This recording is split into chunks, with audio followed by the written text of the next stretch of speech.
बिस्मिल्लाहिर्रहमानिर्रहीम, अस्सलाम वालेकुम दोस्तों। जब हम 30 40 50 क्रॉस करते हैं तो हमें लगता है कि हमें चीज़ें जो हैं वो भूलने लग गई हैं। अक्सर आपने देखा होगा, आप कुछ बोलना चाहेंगे लेकिन कोई वर्ड जो है वो आपकी ज़ुबान पे आके अचानक से रुक जाएगा। आप एक कमरे से दूसरे कमरे में जाएँगे तो आपको भूल जाएगा कि आप उस कमरे में करने क्या गए थे। इसी तरह ऐसा होता है, कई दफ़ा आपने कीज़ जो है गाड़ी की हाथ में पकड़ी होती हैं और आप उसे पूरे घर में ढूँढ रहे होते हैं। तो बाद में पता लगता है जी चाबी तो हमारे हाथ में है। तो लोग समझते हैं कि शायद उम्र रसीदा होने की वजह से या with the passage of time जो है उनकी याददाश्त जो है वो कमज़ोर होना शुरू हो गई है। अक्सर मरीज़ ये भी आगे कहते हैं कि उनकी याददाश्त जो है वो कमज़ोर होना शुरू हो गई है, लेकिन बेसिकली उनकी याददाश्त कमज़ोर नहीं होती, वो असल में अपने दिमाग को इस्तेमाल करना जो है वो कम कर देते हैं। इसको दिमाग को इस्तेमाल करके हम अपने न्यूरल कनेक्शंस को बढ़ाते हैं, इसे हम न्यूरोप्लास्टिसिटी कहते हैं। बेसिकली हमने अपने दिमाग की न्यूरोप्लास्टिसिटी जो है वो कम कर दी होती है। मेरा नाम है डॉक्टर उनीब खालिद और मैं आप देख रहे हैं मेरा YouTube channel doctor meets doctor.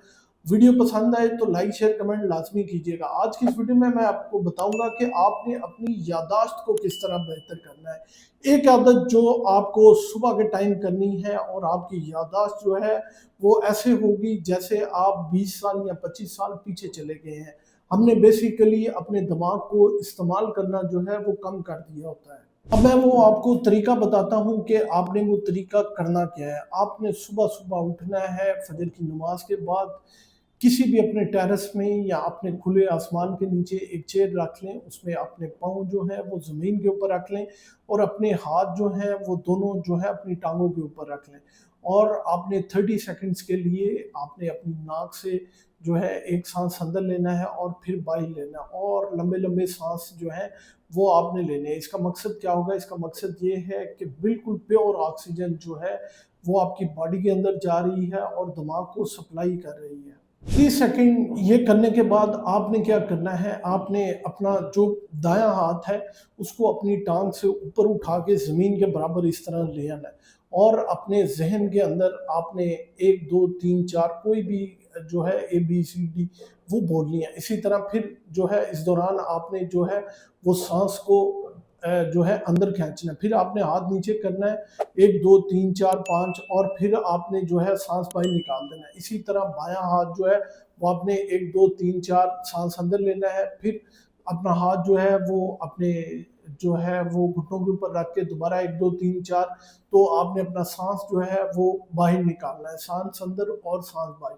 अब आपने अपनी दिमाग की कोऑर्डिनेशन को बढ़ाना है, जो कि मैंने आपको बताया था कि न्यूरोप्लास्टिसिटी में आपने अपने दिमाग की फाइन मूवमेंट्स जो हैं उसको बढ़ाना है, अपने आप दिमाग को कोऑर्डिनेट करना है। तो कोऑर्डिनेट करने का तरीका क्या है? अभी तो आपने 1 2 3 4 बोला, लेकिन आपने अपने ज़हन में सोच लेना है कि मैंने कुछ फ्रूट्स के नाम हैं, जब मैं बायाँ हाथ उठाऊँगा तो तब मैं ये फ्रूट्स के नाम लूँगा और जब मैं दायाँ हाथ उठाऊँगा तो मैंने ये फ्रूट्स के नाम लेने हैं। मतलब दायाँ हाथ उठाऊँगा तो मैंने सेब, माल्टा, केला कहना है और अगर मैं बायाँ उठाऊँगा तो मैं तरबूज, खरबूजा और अमरूद कहूँगा। तो आपने अपने जो है दिमाग को एक्टिव करना है कि जी आपने कोऑर्डिनेट करना है, मैंने कौन-सा हाथ जो है वो ऊपर उठाना है और जब मैं ऊपर उठाऊँगा तो आपने साँस अंदर लेना है और जब मैं नीचे रखूँगा तो आपने मेरा साँस जो है वो बाहर निकलवाना है। तो इस तरह आप जो है अपने दिमाग की कोऑर्डिनेशन, मतलब हाथ दायाँ ऊपर उठेगा तो ऑटोमेटिकली ब्रेन में होगा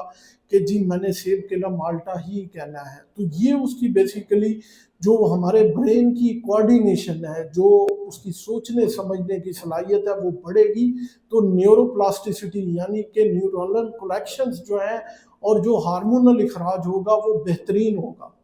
अब मैं आपको बताता हूँ कि इसमें दिमाग के मुख्तलिफ हिस्से जो हैं वो कोऑर्डिनेट किस तरह करते हैं।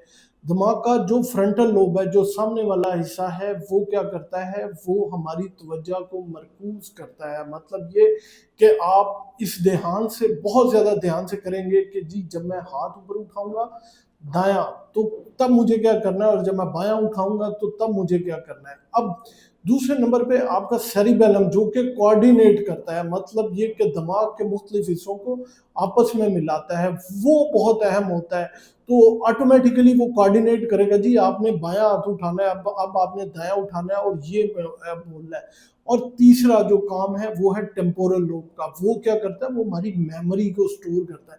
تو جب آٹومیٹیکلی ایک دفعہ آپ اپنے دماغ میں سوچیں گے کہ جی میں دایاں ہاتھ اوپر اٹھاؤں گا تو میں یہ بولوں گا، میں بایاں اٹھاؤں گا تو یہ بولوں گا، تو میموری جو ہے آٹومیٹیکلی آپ کے دماغ کے اور ٹیمپورل لوب کے اندر جو ہے وہ سٹور ہونا شروع ہو جائے گی، اور آپ کی جو کوارڈینیشن، سوچنے کی اور توجہ مرکوز کرنے کی صلاحیت ہے وہ بڑھنا شروع ہو جائے گی. اور اس کے ساتھ ساتھ جب آپ لمبے لمبے سانس لیں گے تو آٹومیٹکلی ان کو آکسیجن اور غذائیت جو ہے وہ بہت زیادہ ملنا شروع ہوگی، جس کی وجہ سے نیورو پلاسٹیسٹی آپ کی اور دماغ کی کوارڈینیشن کرنے کی اور دماغ کے جتنے ہارمونز ہیں ان کا آپس میں مل کے کام کرنے کی صلاحیت بہت بہتر ہو جائے گی. اس میں آپ نے 3 غلطیاں کبھی نہیں کرنی. ایک غلطی جو ہے وہ جلدی جلدی بالکل نہیں کرنا، بڑی تسلی سے اپنے لیے آدھا گھنٹہ نکالیں اور آدھے گھنٹے میں یہ مشقیں کریں. دوسرے نمبر پہ کنسسٹنسی، مطلب یہ کہ ایک دن کر لیا، پورا ہفتہ نہ کیا، تو آپ نے daily regular at least 10 minute کے لیے یا 15 منٹ کے لیے لازمی کریں. اور تیسری غلطی وہ یہ ہے کہ کبھی بھی ٹی وی دیکھتے ہوئے، موبائل دیکھتے ہوئے یہ بالکل نہیں کرنا. کسی ایسی جگہ پہ نہ ٹی وی ہو، موبائل ہو، نہ پھر کوئی نہ ہو آپ کے پاس، یا پھر آپ کسی کو خود بھی کروا سکتے ہیں کہ جی آپ نے یہ کرنا ہے. تو آپ جب ٹیچر بن کے یہ کروائیں گے تو آپ کی کوارڈینیشن اور بہتر ہوگی اور آپ غلطی پکڑیں گے تو آٹومیٹیکلی آپ کا دماغ جو ہے وہ کام کرے گا. ناظرین، آج کی اس ویڈیو میں بڑی سادہ جو ہے مشق آپ کو بتائی کہ کس طرح آپ اپنے دماغ کی نیورو پلاسٹیسٹی بڑھا سکتے ہیں، سوچنے سمجھنے کی صلاحیت جو ہے وہ بہتر کر سکتے ہیں، اپنی یادداشت کو بہتر کر سکتے ہیں. امید ہے یہ معلومات آپ لوگوں کے لیے بہت فائدہ مند ثابت ہوگی. اپنا اور اپنے پیاروں کا بہت سا خیال رکھیے گا، دعاؤں میں یاد رکھیے گا.